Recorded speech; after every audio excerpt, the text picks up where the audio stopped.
दिल्ली में विकसित vibrant visit कार्यक्रम। आज पीएम मोदी कार्यक्रम में होंगे शामिल। 2026 के प्रतिभागियों से करेंगे संवाद।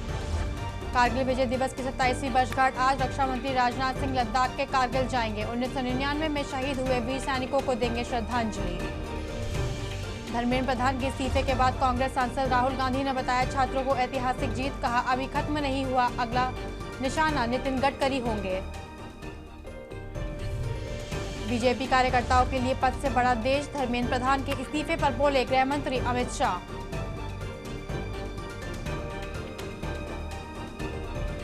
अयोध्या चढ़ावा चोरी मामले में सुप्रीम कोर्ट के आदेश पर नई एसआईटी गठित। लखनऊ के आईजी किरण एस को सौंपी गई कमान। गुजरात, महाराष्ट्र, उड़ीसा में बारिश का रेड अलर्ट। असम में 66 की मौत। हिमाचल से लैंडस्लाइड से 134 सड़कें बंद। आप देख रहे हैं के न्यूज, खबरों का सारथी। सीधे चलते हैं प्रधानमंत्री मोदी मन की बात में क्या कुछ कह रहे हैं, सुन लेते हैं।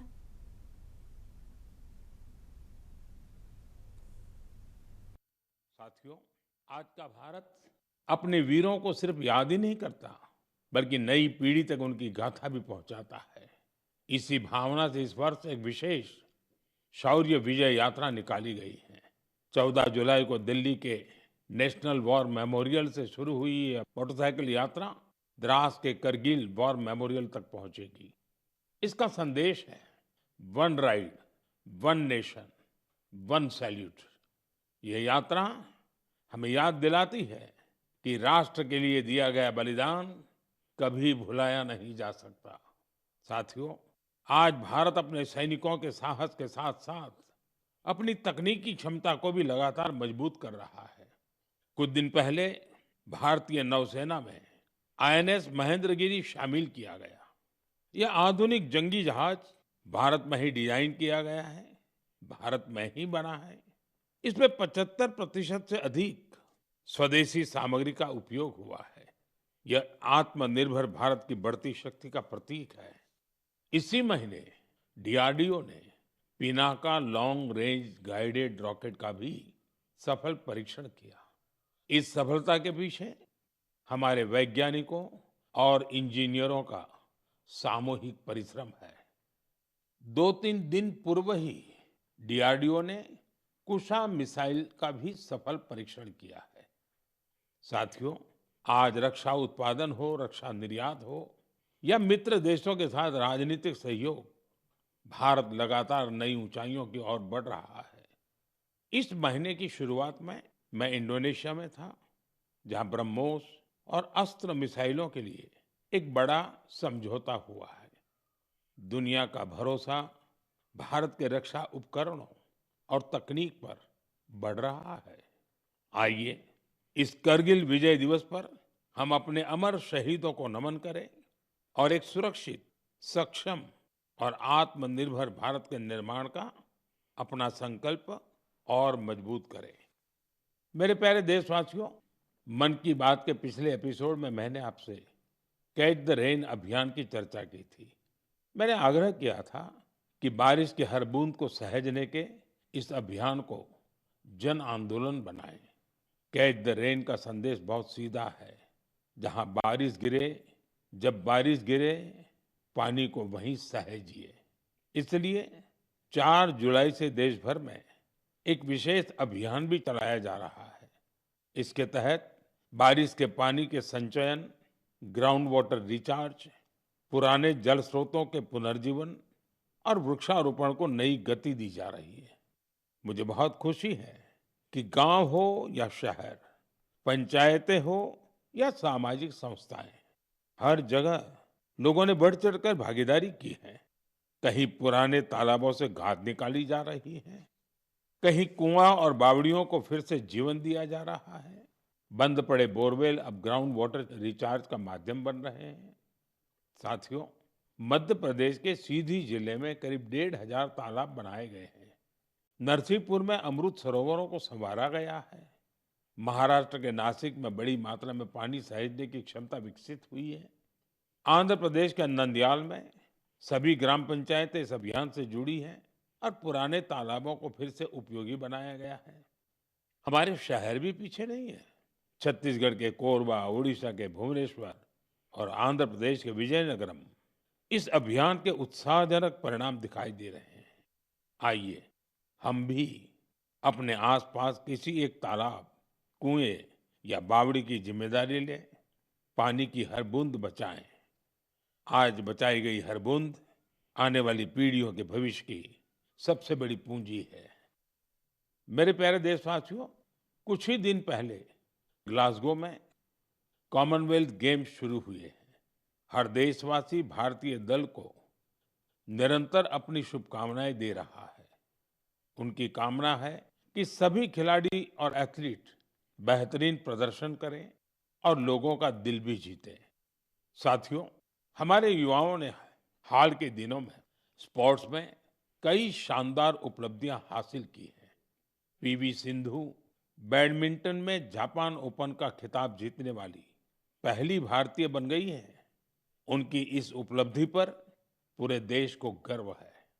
भारतीय महिला क्रिकेट टीम ने भी लंदन में लॉर्ड्स स्टेडियम में अपना पहला टेस्ट मैच जीता है। यह एक ऐतिहासिक जीत है। हमारी टीम ने 270 रनों के बड़े अंतर से यह मुकाबला जीता। लेकिन बात सिर्फ इतनी सी नहीं है। लॉर्ड्स के लंबे इतिहास में यह महिलाओं की टीम का पहला टेस्ट मैच था। 1983 में इसी मैदान पर भारत ने अपना पहला क्रिकेट विश्व कप जीता था। अब हमारी नारी शक्ति ने यहाँ देश का नाम रोशन किया है। साथियों, कुछ छोटे प्रयास ऐसे भी होते हैं जो बहुत मायने रखते हैं। मुझे केरलम में एर्नाकुलम के साउथ चित्तूर में स्पोर्ट्स के ऐसे ही एक प्रयास के बारे में पता चला है। वहाँ के एक स्कूल में संस्कृत क्लब है।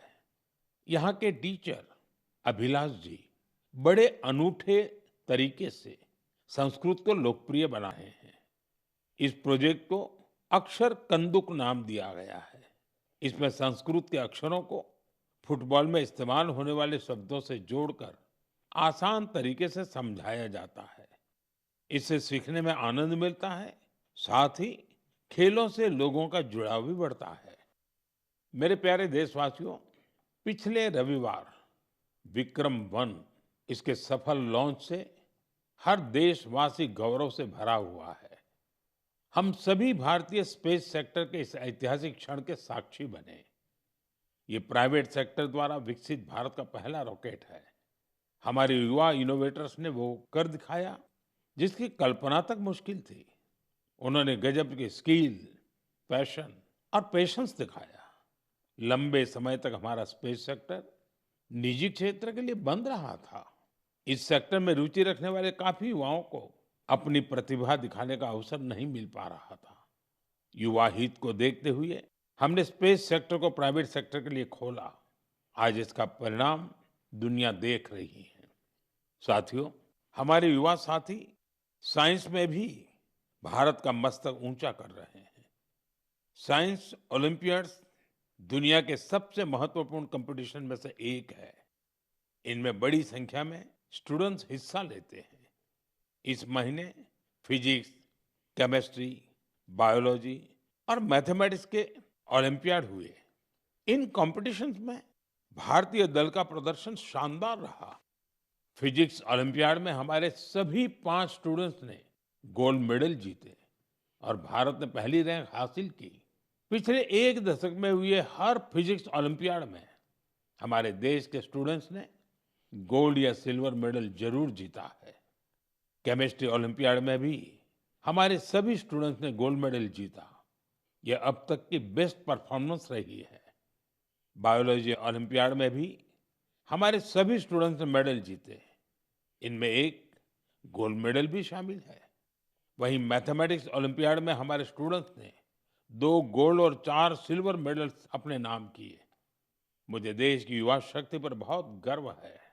यह देखकर खुशी होती है कि भारत में ओलंपियाड्स और हैकेथॉन्स का कल्चर निरंतर बढ़ रहा है। मुझे विश्वास है कि देश के अधिक से अधिक युवा ऐसे फोरम्स में अपना इंटरेस्ट दिखाएंगे और भारत का परचम भी लहराएंगे। मेरे प्यारे देशवासियों, जब हुनर भी हो और कुछ करने का जज्बा भी हो, तो हर राह आसान हो जाती है।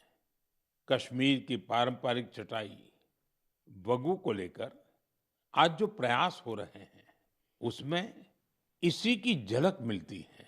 इसे सरकंडे और धान के पुआल से स्ट्रॉ से तैयार किया जाता है। इस चटाई को बनाने की परंपरा बरसों पुरानी है। इसके लिए सबसे पहले कश्मीर के दलदली इलाकों की घास और सरकंडे की कटाई की जाती है। धूप में सुखाने के बाद छटाई होती है और फिर शुरू होता है हाथों से बुनाई का काम। दो कारीगरों को एक चटाई बनाने में करीब करीब 4 दिन लगते हैं। यह चटाई अनूठी भी है और इको फ्रेंडली भी है। एक बड़ी खासियत ये है कि आपको गर्मियों में इससे ठंडक मिलेगी और सर्दियों में गर्माहट। पहले ये कश्मीर के हर घर में दिखती थी, लेकिन पिछले कुछ वर्षों में इसका उपयोग कम होने लगा था। ऐसे में श्रीनगर के गुलाम हुसैन जी और उनकी बेटी तंजिला जी ने एक संकल्प लिया। दोनों वगू क्राफ्ट की परंपरा को एक नया जीवन देने में जुट गए। गुलाम हुसैन जी बहुत ही साधारण परिवार से आते हैं। उन्होंने इस काम में कई तरह की चुनौतियां भी आई, लेकिन वगू के संरक्षण का उनका संकल्प अडिग था। देखते ही देखते उनके इस प्रयास से बहुत सारे लोग जुड़ते चले गए। गुलाम हुसैन जी ने इस कौशल को खूब बढ़ाया। अपने मिशन में उन्हें स्थानीय स्तर पर सरकारी सहयोग भी मिला। आज तेजी से लोकप्रिय हो रहा वगु देश के अन्य हिस्सों में भी पहुंच रहा है। मुझे इस प्रयास से जुड़े सभी लोगों पर बहुत गर्व है। आज हम सभी का लोकल प्रोडक्ट्स पर जोर है। हम वोकल फॉर लोकल के मंत्र को लेकर चल रहे हैं। ऐसे में कश्मीर का वगु भी आपके घर का हिस्सा बने, इस पर एक बार जरूर सोचिएगा। साथियों, हमारे देश में चाय सिर्फ एक पेय नहीं है, ये अपनापन भी है। सुबह की शुरुआत हो, दोस्तों की मुलाकात हो या परिवार के साथ कुछ पल बिताने हो, चाय हर मौके का हिस्सा बन जाती है। वैसे तो आप भी भली भांति जानते हैं मेरा चाय से रिश्ता क्या है, लेकिन आज मैं जिस चाय की चर्चा कर रहा हूं, उसने सिर्फ स्वाद ही नहीं दिया, बल्कि अनेक बहनों के जीवन में आत्मनिर्भरता की नई खुशबू भी घोल दी है। उत्तर प्रदेश के बिजनौर जिले के लखीवाला गांव में सेल्फ हेल्प ग्रुप से जुड़ी महिलाओं ने विदुर प्रेरणा स्वदेशी हर्बल टी तैयार की है। इसमें लेमन ग्रास, गिलोय, मुलेठी, तुलसी, कच्ची हल्दी, दालचीनी, इलायची और सौंफ जैसी प्राकृतिक सामग्रियां शामिल है। अपने अनोखे स्वाद और गुणों की वजह से इस चाय ने बहुत कम समय में लोगों के बीच खास पहचान बना ली। प्रयागराज के महाकुंभ और दिल्ली के इंटरनेशनल फूड फेस्टिवल में इस हर्बल चाय को खूब सराहना मिली। विदेशों से आए लोगों ने भी इसमें दिलचस्पी दिखाई। साथियों, सबसे प्रेरक बात इसकी शुरुआत है। ये पूरा प्रयास सिर्फ 1 लाख रुपए से शुरू हुआ था। आज यह ब्रांड देश के बड़े संस्थानों तक पहुंच चुका है। ये पहल हमें बताती है कि जब स्थानीय ज्ञान, प्रकृति और महिलाओं का आत्मविश्वास साथ आते हैं, तो एक छोटा सा प्रयास भी बड़े बदलाव की शुरुआत बन जाता है। मेरे प्यारे देशवासियों, आज देश भर में एक पेड़ मां के नाम अभियान के माध्यम से लोग प्रकृति के प्रति अपना दायित्व निभा रहे हैं। जब समाज इस भावना से जुड़ता है, तो बहुत सुंदर और प्रेरक उदाहरण सामने आते हैं। साथियों, अहमदाबाद में जन भागीदारी की अद्भुत शक्ति दिखाई दी है। भाड़ज क्षेत्र में 1 घंटे के भीतर 3.5 लाख से अधिक पौधे रोपे गए। इसमें 25,000 से अधिक लोग जुटे। स्कूली बच्चे, एनसीसी कैडेट्स, स्वयंसेवक और आम नागरिक सभी ने इस अभियान में हिस्सा लिया। आने वाले वर्षों में यही पौधे एक घने शहरी वन का रूप लेंगे। इस प्रयास को Guinness book of world record में दर्ज किया गया है। साथियों, एक पेड़ मां के नाम अभियान के तहत यूपी में भी जन शक्ति का अद्भुत संकल्प देखने को मिला है। वहां एक ही दिन में 12 जुलाई को 35 करोड़ से अधिक पौधे लगाए गए हैं। यूपी का सांसद होने के नाते मेरे लिए ये भी विशेष गर्व की बात है। मेरे प्यारे देशवासियों, पेड़ केवल मनुष्यों के लिए नहीं होते, वे अनगिनत जीवों के घर भी होते हैं। गुजरात के गीर के जंगलों में करीब 60 वर्षों बाद इंडियन ग्रे हॉर्नबिल फिर से बसेरा बना रहा है। ये गीर में बरसों से हो रहे संरक्षण और पुनर्स्थापन के प्रयासों का परिणाम है। हॉर्नबिल को जंगलों का किसान कहा जाता है। ये फल खाते हैं और बीजों को दूर दूर तक पहुंचाते हैं। उन्हीं बीजों से जंगल में नए पेड़ उगते हैं। इस तरह एक पक्षी जंगल को फिर से हरा भरा बनाने में मदद करता है। मैं आप सभी से कहूंगा, हम सभी अपने जीवन के किसी विशेष अवसर को प्रकृति से जरूर जोड़ें। एक पेड़ मां के नाम लगाएं। आज का लगाया एक छोटा सा पौधा आने वाली पीढ़ियों के लिए हरियाली, स्वच्छ हवा और सुंदर भविष्य की विरासत बन सकता है। मेरे प्यारे देशवासियों, हम सभी जानते हैं कि आज प्लास्टिक प्रदूषण पूरी दुनिया के पर्यावरण के लिए बड़ी चुनौती बना हुआ है। सिंगल यूज प्लास्टिक का कचरा कई वर्षों तक प्रकृति को नुकसान पहुंचाता रहता है। इसलिए प्लास्टिक का सही निस्तारण बहुत जरूरी है। साथियों, बिहार के सीतामढ़ी में वेस्ट टू वेल्थ का शानदार उदाहरण सामने आया है। यहाँ कचरे की रिसाइकलिंग कर उससे आकर्षक बेंच बनाई जा रही है। एक बेंच तैयार होने में करीब 40 किलो सिंगल यूज प्लास्टिक खप जाती है। यह मजबूत, टिकाऊ और आरामदायक होने के साथ साथ इको फ्रेंडली भी होती है। इसे सरकारी स्कूलों, पार्कों और सार्वजनिक स्थलों पर लगाया जाता है। इसके जरिए लोगों में पर्यावरण संरक्षण को लेकर जागरूकता भी बढ़ रही है। इस प्रयास में स्थानीय इकाई के साथ ही जिला प्रशासन की महत्वपूर्ण भूमिका है। इससे स्थानीय स्तर पर रोजगार के अवसर भी पैदा हो रहे हैं।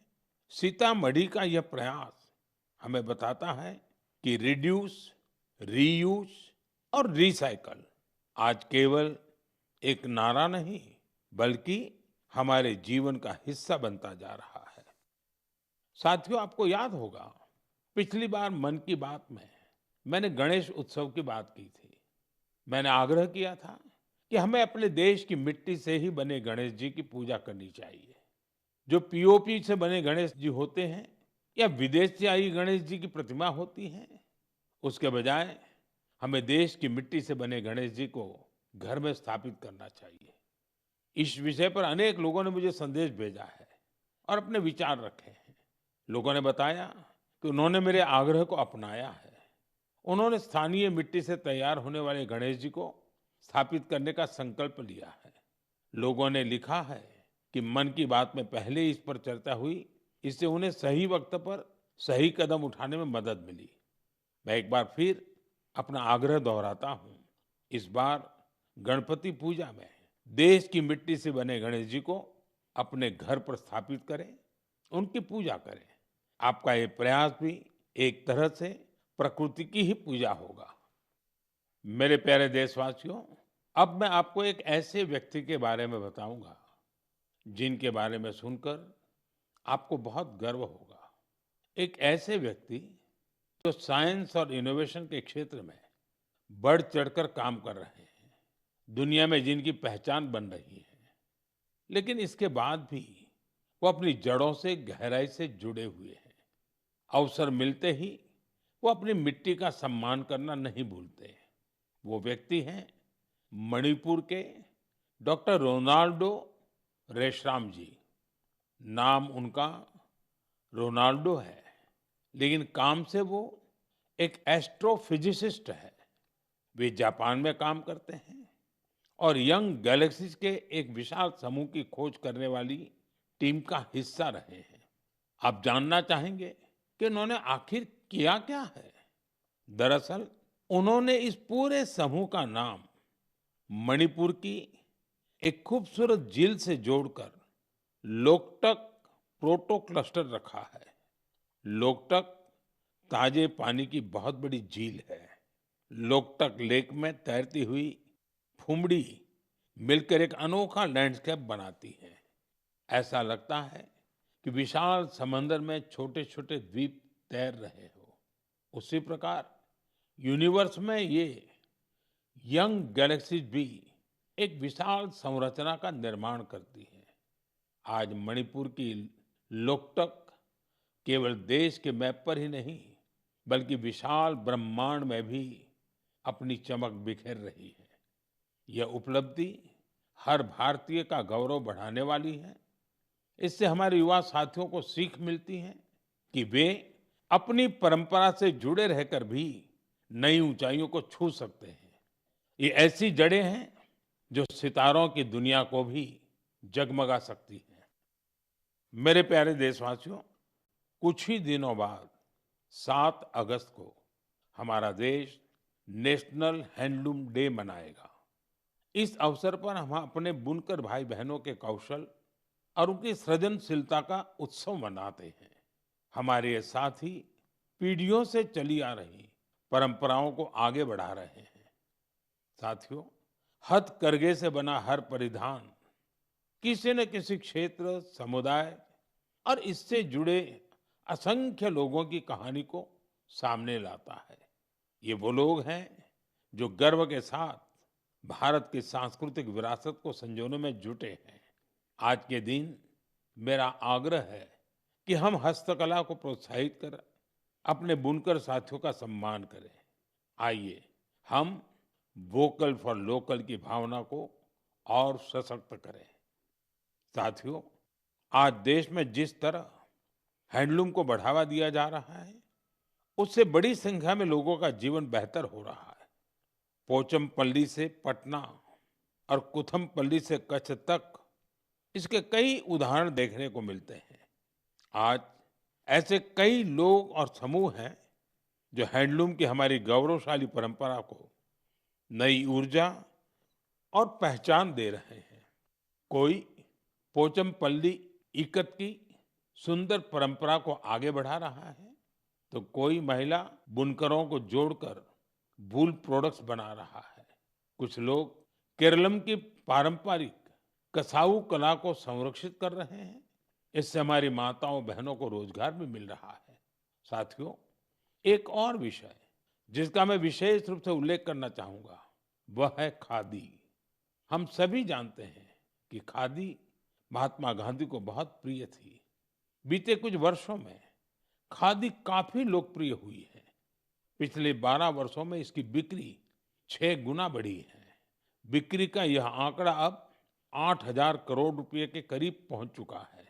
मेरा आप सभी से आग्रह है कि आने वाले त्योहार में खादी का कोई न कोई, हैंडलूम का कोई न कोई, हैंडीक्राफ्ट का कोई न कोई प्रोडक्ट जरूर खरीदें। मेरे प्यारे देशवासियों, अगर आपसे पूछा जाए कि भारत के कितने तरह के म्यूजिकल इंस्ट्रूमेंट्स हैं, तो आप सोच में पड़ जाएंगे। ऐसा इसलिए क्योंकि हमारे यहाँ बहुत से वाद्य यंत्र और उनसे जुड़ी परंपराएं हैं। इसी तरह का एक इंस्ट्रूमेंट है त्रिपुरा का चोंग प्रेंग। यह वहाँ की ट्राइबल कम्युनिटीज में काफी लोकप्रिय है। बांस से बने इस वाद्य यंत्र में 3 तार होते हैं। इससे निकली धुन बहुत मधुर होती है, जो सरोद से मिलती जुलती है। कुछ वजहों से युवाओं के बीच इसकी लोकप्रियता कम होने लगी थी।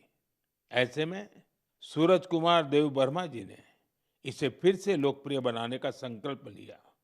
आज उनका प्रयास रंग ला रहा है। वे चोंगप्रेंग के साथ ही वहां के अन्य पारंपरिक वाद्य यंत्रों पर भी परफॉर्म करते रहे। Kokborok folk songs, Baul songs, Bengali folk उन्हें खूब भाता है। अब मैं आपको एक छोटी सी क्लिप सुनाना चाहता हूं। इस संगीत को आप कभी भूल नहीं पाएंगे।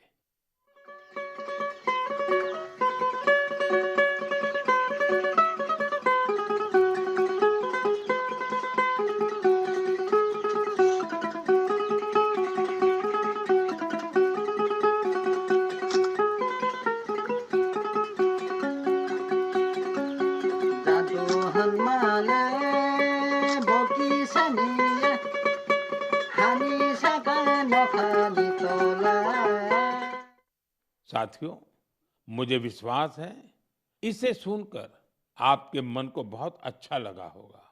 मुझे देव वर्मा जी पर बहुत गर्व है। पारंपरिक संगीत को लोकप्रिय बनाने का उनका प्रयास बहुत ही सराहनीय है। मेरा आग्रह है कि आप भी अपने आसपास के पारंपरिक वाद्य यंत्र की जानकारी सोशल मीडिया पर जरूर शेयर करें। आपकी यह कोशिश दूसरों को भी पारंपरिक भारतीय संगीत से जरूर जोड़ेगी।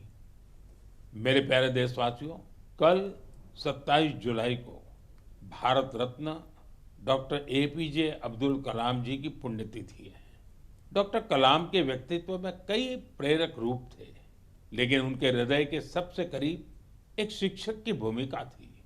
वे बच्चों और युवाओं को बड़े सपने देखने के लिए प्रेरित करते थे। संयोग से इसी हफ्ते हम गुरु पूर्णिमा का पावन पर्व मनाएंगे। हमारे माता पिता हमारे पहले गुरु होते हैं। स्कूल के शिक्षक हमें अक्षर ज्ञान देते हैं। गुरु पूर्णिमा ऐसे सभी गुरुओं के प्रति कृतज्ञता जताने का अवसर है। मैं देश के सभी शिक्षकों और गुरुजनों को श्रद्धापूर्वक प्रणाम करता हूं। साथियों, कुछ ही सप्ताह बाद हम अपनी स्वतंत्रता का महापर्व भी मनाएंगे। 15 अगस्त हर भारतीय के लिए गर्व का दिन है। ये उन असंख्य वीरों को याद करने का दिन है जिन्होंने भारत माता की स्वतंत्रता के लिए अपना सब कुछ समर्पित कर दिया। उनके त्याग और तपस्या की वजह से आज हमारे हाथ में तिरंगा है। इस तिरंगे में हमारे संविधान के आदर्श हैं। साथियों, पिछले कुछ वर्षों में हर घर तिरंगा अभियान ने पूरे देश को एक अद्भुत भावना से जोड़ा है। हर घर, हर गली में तिरंगे का उत्सव दिखाई देता है। इस वर्ष भी हमें हर घर तिरंगा अभियान को पूरे उत्साह के साथ आगे बढ़ाना है। अपने घर पर पूरे सम्मान के साथ तिरंगा फहराना है। साथियों, हर वर्ष 15 अगस्त से पहले आप मुझे बहुत से विचार और सुझाव भेजते हैं। इस वर्ष भी आप अपने विचार माईगॉव पर जरूर साझा कीजिए। मुझे आपके सुझावों का इंतजार है। साथियों, मन की बात में आज इतना ही। अगले महीने हम फिर मिलेंगे देशवासियों की अनेक नई उपलब्धियां और प्रेरक प्रयासों के साथ। तब तक के लिए मुझे अनुमति दीजिए। बहुत बहुत धन्यवाद।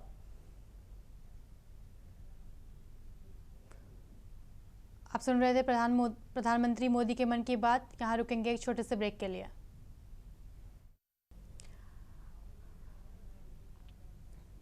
ब्रेक के बाद आप सभी का स्वागत है। आपको ले चलते हैं आगरा, जहां योगी आदित्यनाथ क्या कुछ कह रहे हैं, सुन लेते हैं।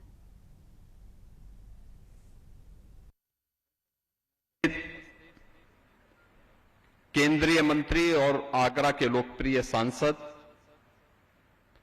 प्रोफेसर एसपी सिंह बघेल जी, उत्तर प्रदेश सरकार में मंत्रिमंडल के मेरे सहयोगी, सूक्ष्म लघु मध्यम उद्यम विभाग के मंत्री और प्रभारी मंत्री आगरा चौधरी भूपेंद्र सिंह जी, प्रदेश के उच्च शिक्षा विभाग के मंत्री श्री योगेंद्र उपाध्याय जी, लोकप्रिय सांसद श्री राजकुमार चाहर जी, महापौर आगरा श्रीमती हेमलता दिवाकर जी, जिला पंचायत अध्यक्ष डॉक्टर मंजू भदौरिया जी, माननीय सांसद राज्यसभा श्री नवीन जैन जी, विधान परिषद के माननीय सदस्य श्री मानवेंद्र प्रताप सिंह जी, विधानसभा के माननीय सदस्य doctor Dharmpal Singh ji, doctor GS Dharmesh जी, श्री पुरुषोत्तम खंडेलवाल जी, चौधरी बाबूलाल जी, श्री भगवान सिंह कुशवाहा जी, छोटेलाल वर्मा जी, श्रीमती रानी पक्षसालिका सिंह जी, डॉक्टर भीमराव अंबेडकर विश्वविद्यालय आगरा की कुलपति प्रोफेसर आशु रानी जी और प्रमुख सचिव उच्च शिक्षा श्री एमपी अग्रवाल जी, प्रदेश के विभिन्न जनपदों में आयोजित समारोह में हमारे प्रदेश सरकार के सभी मंत्रीगण, सभी सम्मानित जनप्रतिनिधिगण, उच्च शिक्षण संस्थानों से जुड़े हुए हमारे सभी प्राध्यापकगण और उपस्थित बहनों और भाइयों, आज मुझे उत्तर प्रदेश सरकार की मुख्यमंत्री शिक्षक कैशलेस सुविधा का उपहार गुरु पूर्णिमा के ठीक पूर्व उच्च शिक्षण संस्थानों के आप सभी प्राध्यापकों को प्रदान करते हुए अत्यंत आनंद की अनुभूति मैं कर रहा हूं। मैं इस अवसर पर प्रदेश भर से उच्च शिक्षण संस्थानों के सभी प्राध्यापकों को, उनके परिवार के सदस्यों को इस सुविधा का उपहार प्राप्त होने पर हृदय से बधाई देता हूं। आज की सुविधा जिसके माध्यम से विश्वविद्यालयों, महाविद्यालयों व राजकीय हो, शासकीय सहायता प्राप्त अशासकीय महाविद्यालय हो या स्ववित्त पोषित प्रबंधन के अंतर्गत संचालित विश्वविद्यालय या विद्यालय, इन सभी को इसके साथ कवर किया जा रहा है। इसके साथ ही शिक्षणोत्तर कर्मचारियों को भी इसके साथ जोड़ा जा रहा है। एक कुल संख्या मिलाकर के अगर हम देखेंगे तो 10 लाख लोग इस पूरी व्यवस्था कवर होने जा रहे हैं। इसके लिए मैं आप सबको हृदय से बधाई देता हूं। प्रदेश के सभी अपने शिक्षकों को, उच्च शिक्षण संस्थान से जुड़े हुए शिक्षकों को, उनके परिवार के सदस्यों को मैं हृदय से बधाई देता हूं। मैं धन्यवाद देता हूं उच्च शिक्षण संस्था, उच्च शिक्षा विभाग को, जिन्होंने समयबद्ध विशेष कार्य योजना को आगे बढ़ा करके आज इस समारोह को आगरा से ही, हमारे उच्च शिक्षा मंत्री के गृह जनपद से ही इसको आज प्रारंभ करने जा रहे हैं। राज्य मंत्री उच्च शिक्षा की आज स्वयं हुई में इस समारोह में वहां पर इस योजना का शुभारंभ कर रही हैं। अलग अलग जनपदों में अलग अलग मंत्रीगण इस योजना का शुभारंभ करने जा रहे हैं। कैशलेस की सुविधा के साथ ही आज हम लोगों ने पंजाब नेशनल बैंक से एक एमओयू भी किया है, जो आपको सामाजिक सुरक्षा की गारंटी भी इसके माध्यम से देने जा रहा है। आपने देखा होगा अभी मंच पर प्रमुख सचिव उच्च शिक्षा और पंजाब नेशनल बैंक के जीएम ने यहां पर एक एमओयू पे हस्ताक्षर किए हैं और ये एमओयू जिसमें दुर्भाग्यवश अगर किसी शिक्षक के साथ कोई दुर्घटना होती है तो शिक्षक के परिवार को हम लोग इस योजना के अंतर्गत पंजाब नेशनल बैंक उस शिक्षक के परिवार को 1.5 करोड़ रुपए तक वहां पर सहायता राशि उपलब्ध करवाएगा। अगर दुर्भाग्य से कोई विमान दुर्घटना की शिकार होता है तो 3 करोड़ तक, और इसमें 60,000 रुपए तक का हॉस्पिटल में नगद व्यवस्था का लाभ और 12 लाख रुपए तक का टर्म लाइफ बीमा कवर भी इसके माध्यम से उपलब्ध करवाने की व्यवस्था की जा रही है। एक बेहतरीन सुविधा जिससे अब तक हमारे शिक्षक लाभान्वित नहीं थे।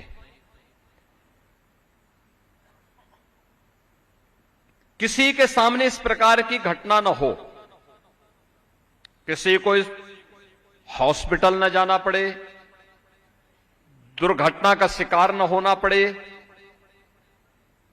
ये हम ईश्वर से प्रार्थना करेंगे।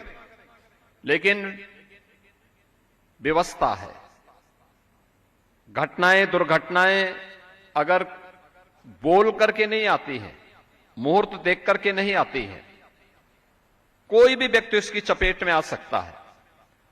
लेकिन जब आता है तो उस समय वह व्यक्ति या उसका परिवार अपने आप को असहाय महसूस न करे, बल्कि सिस्टम उसके साथ खड़ा है, शासन उसके साथ खड़ा है, बैंकर्स उसके साथ खड़े हैं और वह उस चुनौती का मुकाबला कर सके।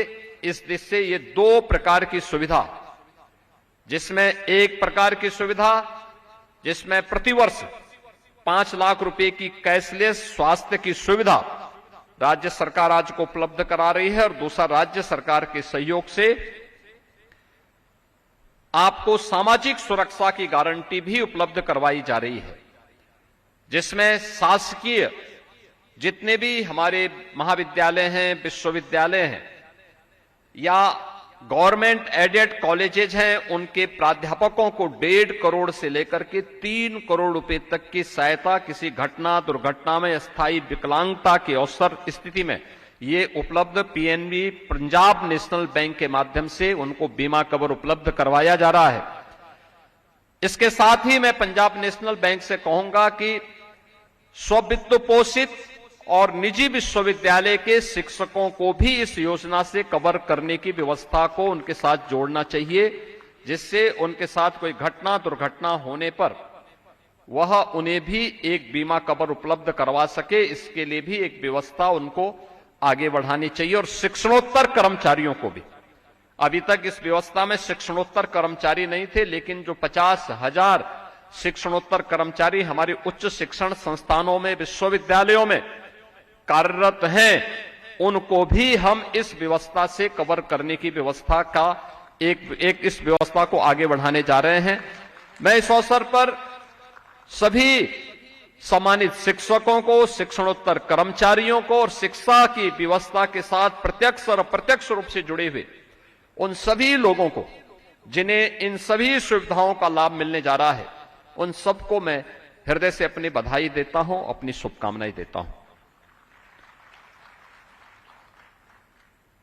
आप सब इस बारे में जानते हैं, एक शिक्षक की भूमिका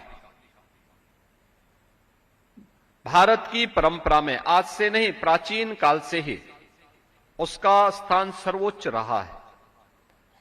वे शासकीय व्यवस्था का पार्ट रहे हों, गुरुकुल का हिस्सा रहे हों, या सामान्य जीवन में भी व्यक्ति के जीवन में उसके गुरु का अपना एक विशिष्ट महत्व रहा है। और भारत से ज्यादा इसको कौन जानता होगा। जब दुनिया अंधकार में जी रही थी, तब भारत तक्षशिला और नालंदा जैसे विश्वविख्यात विश्वविद्यालयों का संचालन करता था। और मैं उस समय, मुझे तक्षशिला विश्वविद्यालय की एक वैद्य की वह कथा याद आ जाती है, जिसके साथ आता हूं। याद करिए, विश्वविद्यालय आज के पाकिस्तान में तक्षशिला अविभाजित भारत का यह हिस्सा था। तक्ष प्रभु श्री राम के अनुज भरत के पुत्र के नाम पर, तक्ष के नाम पर वह तक्षशिला पड़ा। 2500 वर्ष पहले वहां पर एक विश्वविख्यात विश्वविद्यालय था, जहां पर जीवन के प्रत्येक क्षेत्र के बारे में दुनिया भर से आए हुए स्नातकों को पारंगत किया जाता था। उन्हीं में एक विश्वविख्यात वैद्य हुए जीवक। जीवक के जीवन की ये घटना आपको याद होगी। जब उन्होंने तक्षशिला में अपना अध्ययन पूरा किया, लंबे समय तक वे तक्षशिला में रहे, तो लंबे समय के बाद उनको अवसर आया कि अब मुझे अपने देश वापस जाना चाहिए। वे अपने देश में यानी काशी वापस आना चाहते थे। उन्होंने अपने आचार्य के पास गए और उनसे कहा कि मैं बहुत दिनों से यहां पर हूं, मैंने अपना पूरा अध्ययन कर लिया है, अब मैं अपने देश जाने की आपसे परमिशन लेने के लिए आया हूं। उन्होंने कहा, देखिए आपको अपनी अंतिम परीक्षा से गुजरना होगा। और अंतिम परीक्षा क्या होगी? तो उन्होंने कहा कि एक काम करो, सामने जो वन है इस वन में जाओ और मुझे वह औषधि ला करके दो जिस औषधि में उस वनस्पति को लेकर के आओ जिसमें कोई औषधीय गुण न हो। जीवक सामने के वन में चले गए। आप याद करिए उस समय के अनुशासन को, जहां गुरु और शिष्य के बीच में किस प्रकार का संबंध है और किस प्रकार का संवाद है। कोई उस समय सर्टिफिकेट नहीं दे रहा है, कोई वहां रिस्टिकेट भी नहीं कर रहा है, कोई भय और दशत और कोई बंधन पत्र भी नहीं, कोई बॉन्ड भी नहीं भरा हुआ है, लेकिन एक आत्मिक संबंध और किस प्रकार का बेहतरीन संवाद है। जीवक जाता है, वन में ढूंढता है, एक एक औषधि के, एक एक वनस्पति के औषधीय गुणों का अध्ययन उसने पहले किया था और उन वनस्पतियों को ढूंढता है कि वनस्पति इस प्रकार की औषधीय गुण को रखती है, ये वनस्पति इस प्रकार की औषधीय गुण को रखती है। और कुछ अंतराल के बाद कई दिन और कई महीने उन्होंने वहां उस पूरे जंगल में व्यतीत किए। उसके बाद वापस आता है और वापस आकर के अपने आचार्य से कहता है कि नास्ति मूलो अनौषधय, यानी कोई भी ऐसी वनस्पति नहीं जिसमें औषधीय गुण न हो, मुझे नहीं मिला है। तो आचार्य ने प्रसन्न होकर के कहा कि आप अपनी परीक्षा में सफल हुए। यानी आचार्य को मालूम है कि कोई भी ऐसी वनस्पति नहीं है जिसमें कोई औषधीय गुण न हो। हर वनस्पति में कोई ना कोई औषधीय गुण जरूर है। और इसीलिए तो भारतीय ऋषि कह उठा था कि अमंत्रम अक्षरम नास्ति, नास्ति मूलो अनौषधय, अयोग्यो पुरुषो नास्ति, योजकः तत्र दुर्लभ। और मुझे लगता है वो योजक कोई और नहीं है, वो योजक आप हैं। उस योजक के रूप में आपकी भूमिका बहुत मायने रखती है। एक छात्र को क्या दिशा देनी है, कैसे चलना है, जीवन में अनुशासन का महत्व क्या है, जब हम इन बातों को देखेंगे, इन बातों के बारे में उसको बताएंगे, इनके लिए हमारा उससे संवाद होगा, तब जाकर के परिवर्तन होगा, तब परिणाम आएगा। और उस परिणाम को लाने के लिए हमें पहले दिन से प्रयास करना होगा, पहले दिन से प्रयास करना होगा। अगर कोई अक्षर ऐसा नहीं कि जिसमें मंत्र बनने की सामर्थ्य न हो, अगर कोई वनस्पति ऐसी नहीं कि जिसमें औषधीय गुण न हो, तो मान करके चलिए कि कोई मनुष्य ऐसा भी नहीं है कि जिसमें योग्यता ना हो। योग्यता जरूर होगी, लेकिन उसके लिए योजक चाहिए। जैसे वनस्पति को ढूंढने के लिए कोई वैद्य चाहिए, जैसे अक्षर को जोड़ने के लिए कोई भाषा शास्त्री चाहिए, ऐसे ही मनुष्य को योग्य बनाने के लिए कोई योजक चाहिए। योग्य योजक के रूप में और उस योजक के रूप में भारतीय परंपरा में गुरु को सर्वोच्च महत्व दिया गया है। इसीलिए महत्व दिया गया है कि आप उसके गुणों को उजागर करके उसको सही मार्ग दिखा सकें, सन्मार्ग की ओर उन्मुख कर सके, एक सही दिशा की ओर उन्मुख कर सके। हमारा छात्र किसी भटकाव का शिकार न बने। आज हम देख क्या रहे हैं, आज की स्थिति क्या है? अक्सर हम देखते हैं पठन पाठन का माहौल लगभग नदारत सा। पहले होता क्या था, हम लोग जब पढ़ते थे, हमारे परिवार के सदस्य हम लोगों को इस बात के लिए बाध्य करते थे कि 1-2 न्यूज़पेपर जरूर पढ़ना है। अपनी पाठ्यक्रम की पुस्तकों के साथ साथ कुछ रेफरेंस बुक्स को भी हमें देखना है। पुस्तकालयों से कुछ ऐसे भी पुस्तकें होती थी जो ज्ञानवर्धक होती थी, पाठ्यक्रम के हिस्से न हो तब भी उसके बारे में, उनके बारे में हम लोगों को बताया जाता था कि नहीं, इसको देखना ही देखना है। और ये जरूरी नहीं कि कहीं एक जगह कोई बात गलती से व्याकरणीय शुद्धि के कारण अर्थ को अनर्थ कर रहा हो तो हम उसी पे विश्वास कर लें। और इसी के लिए रेफरेंस बुक्स भी होती थी देखने के लिए। आज हो क्या गया? आज पुस्तकालय नदारत है। मैं कई बार पुस्तकालयों में अचानक जाता हूं, देखता हूं कोई नहीं रहता, वीरान पड़े रहते हैं। न शिक्षक जाता है और न शिक्षार्थी ही वहां जाता है। पहले हरेक के मन में एक भाव रहता था कि मुझे कुछ नयापन करके दिखाना है, और वह उसके लिए कुछ ऐसी रचनाएं भी करता था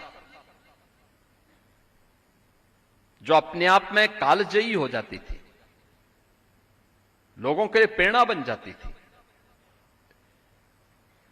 और ये हर एक क्षेत्र में हो सकता था, होता था। एक एक कार्य का लोग अध्ययन करके रखते थे। मैं देखता था कि डॉक्यूमेंटेशन एक एक का करते थे, रखते थे। और हर एक क्षेत्र में मैं चिकित्सकों को भी देखता था, शिक्षकों को भी देखता था। मैं बहुत बार देखता था, बचपन में हम लोग देखते थे जब जनगणना होती थी, जनगणना के दौरान शिक्षक गण गांव-गांव जाते थे, घर घर का पूरा आंकड़ा इकट्ठा करते थे। तो हम लोगों के दिमाग में तब आता था कि शिक्षक आते हैं, हमें उनको बिठाना पड़ता है, उनको चाय पिलानी पड़ती है, फिर वे परिवार के बारे में पूछताछ करने लगते हैं। हम लोगों को बुरा लगता था उस समय कि ये सब क्यों कर रहे हैं। लेकिन शिक्षक उस समय पूरी, यानी उस गांव के बारे में या मोहल्ले के बारे में उनको एक सामाजिक और आर्थिक अध्ययन का भी अवसर मिलता था। आंकड़े तो कलेक्ट हो रहे हैं जनगणना के, लेकिन इसके माध्यम से शिक्षक के सामने एक सिनेरियो आ जाता था, क्या है क्या नहीं है।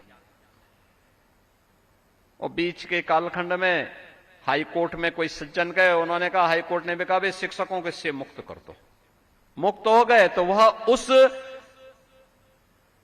ज्ञान से भी मुक्त हो गए जो उनको स्वतःस्फूर्त भाव के साथ, भाई आप कहीं रह रहे हैं, आप आगरा में डॉक्टर बाबा साहब भीमराव अंबेडकर विश्वविद्यालय में अध्ययन कर रहे हैं और विश्वविद्यालय के इतिहास के बारे में आप नहीं जानते। विश्वविद्यालय के संस्थापक कौन थे, विश्वविद्यालय में कुलपतियों की परंपरा कौन कौन थी, कौन ऐसे प्राध्यापक यहां पर रहे हैं जिन्होंने कुछ विशिष्ट करके दिखाया, एलुमनाई कौन कौन है यहां के, इनके बारे में अगर आप जानकारी नहीं रखते तो इसका मतलब आप विश्वविद्यालय के प्रति अन्याय कर रहे हैं। और वह न्याय विश्वविद्यालय के प्रति ही नहीं कर रहे हैं, अपने प्रति भी कर रहे हैं, वर्तमान के प्रति भी कर रहे हैं और आने वाली पीढ़ी के प्रति भी कर रहे हैं। हमें जानकारी होनी चाहिए। हम जिस परिवार में रहते हैं उस परिवार की पृष्ठभूमि के बारे में जानकारी होनी चाहिए। जिसके साथ रिश्तेदारी हो रही है उस रिश्तेदारी के परिवारों में भी की जानकारी भी हमारे पास होनी चाहिए। इसलिए नहीं कि आपको खुफिया एजेंसी के रूप में आपको काम करना, नहीं, एक पृष्ठभूमि के रूप में समृद्ध परंपरा के बारे में हर एक जगह कुछ विशिष्टताएं होंगी, उसके बारे में जानकारी रखने में क्या बुरा है। आपके पर्सनल नॉलेज के लिए बहुत आवश्यक होगा, आप उसको रख सकते हैं, हम लोग उसको नजरअंदाज कर लेते हैं।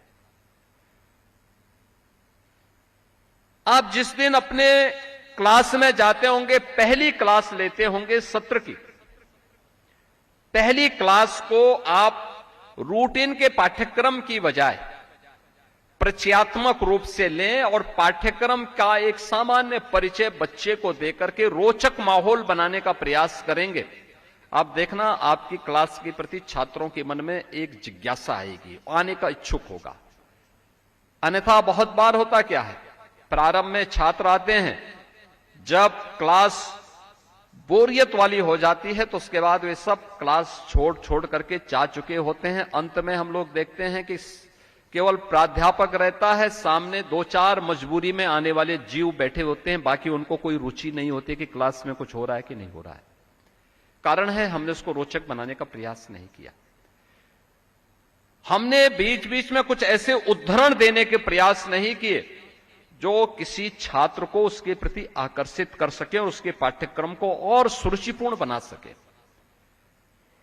ये कुछ चीजें हैं जो हम उसको और सरल बना सकते हैं और एक शिक्षक के रूप में आप अपने को एक छात्र के नजरिए में स्वयं में सम्मानित कर सकते हैं। उसके मन में एक श्रद्धा का भाव जगेगा, आपके प्रति आस्था का भाव जगेगा एक शिक्षक के प्रति। और जब भी भारत के अंदर शिक्षकों के प्रति श्रद्धा का भाव जागृत हुआ है, भारत नए प्रतिमान स्थापित किया है। आज है क्या, मीडिया की स्थिति क्या हो गई, पूरे समाज में कई प्रकार के वर्ग हो गए। एक जो प्रिंट मीडिया को देखता, अखबार पढ़ता है, एक उम्र विशेष से ऊपर के लोग, खासतौर पर जो अवकाश प्राप्त करके घर में बैठे हैं, उनके लिए अखबार हो जाता है अपने अनुसार, फिर अखबार को दिन भर पढ़ते हैं बेचारे। एक वर्ग है जिसको घंटा 2 घंटा मिलता है, हो जाता है समय के अनुरूप उसने न्यूज चैनल देखा, थोड़ा जानकारी ले ली कि हाँ ये चीजें देख रही हैं, सब देख लिया, सरसरी निगाहों से देख लिया। लेकिन एक बड़ा तबका युवा का, यूथ का एक बड़ा तबका ऐसा हो गया, लगभग 60% तबका ऐसा है जो आज के दिन पे अपना स्मार्टफोन देख करके तय करता है कि स्मार्टफोन के माध्यम से या यूट्यूब के माध्यम से वह व्यक्ति देश और दुनिया के बारे में जानकारी ले रहा है। अब आप सोचो, उस स्मार्टफोन पे जो मटेरियल है न्यूज के रूप में, व्यूज के रूप में, जिन लोगों ने ज्यादा कंटेंट डाले होंगे, जिन लोगों ने ज्यादा मटेरियल डाल दिए होंगे, वो छात्र उसी को सच मान लेगा। ये जरूरी नहीं कि वो सच हो, ये जरूरी नहीं कि वो सच हो। हम सत्य के नजदीक किसको पाते थे? पहले मीडिया को, यानी न्यूज़पेपर की खबर होती थी, हम मानते थे बहुत सच होगी, हम विश्वास कर लेते थे। न्यूज़पेपर ने बड़ी भूमिका का निर्वहन किया है देश की आजादी के आंदोलन के दौरान, जन चेतना को जागरूक करने में, स्वाधीनता आंदोलन को आगे बढ़ाने में एक बड़ी भूमिका का निर्वहन हुआ था। और उसमें एक जवाबदेही भी है। अगर कोई गलत न्यूज दे रहा है, रिपोर्टर का नाम मालूम है, एडिटर का नाम मालूम है, विजुअल मीडिया में भी रिपोर्टर की भी जानकारी है,